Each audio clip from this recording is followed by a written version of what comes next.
No niin, tervetuloa tänne Repairsin viiniarvostelu hetkeen.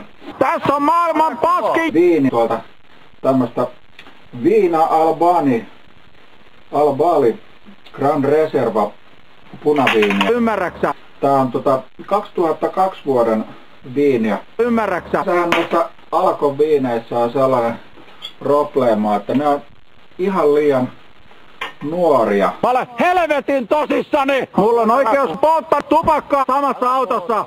Se ei ole ihan hyvää, jos sitä alkaa ihan Autossa! maistelemaan. Joku tollanen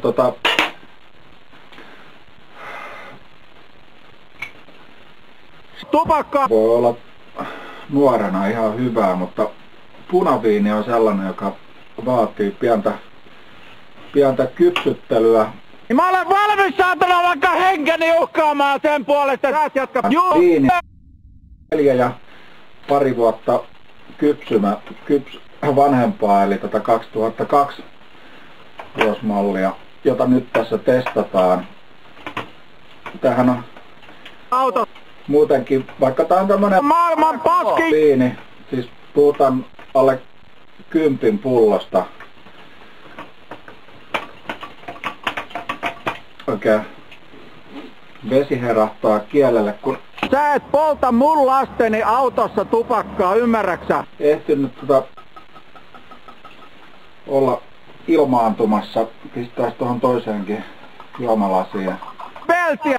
ilmaantumaan tätä. Peltiä! Tässä sitä voi vähän sekoitella. Tupakkaa! Ymmärräksä? Hetki hyvä ollut aikaa tuossa saada ilmastoitua.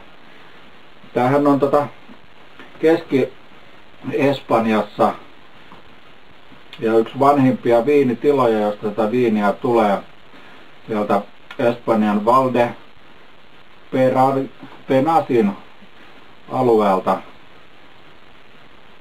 Ja Mä olen helvetin tosissani! Branillo rypälön lajikkeesta on tämä viini tehty. Ja sikälihän tää vähän eroaa noista Alkon tuotteista, että tää ei ole ihan Maailman paski!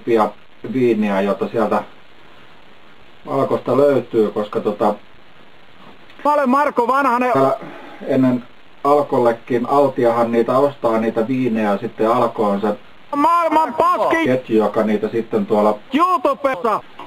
myy asiakkaille, niin tää on tehtaalla jo siellä Espanjassa saanut tammitynnyreissä vähän kypsyä, mitä ei voi sanoa kaikista Alkon tuotteista, että ne olisi vähän iäkkäämpiä. Mutta eiköhän tää tästä ala olemaan jo ilmastoitu, että voidaan ainakin tässä on kaunis tämmönen Maailman paski! punainen väri.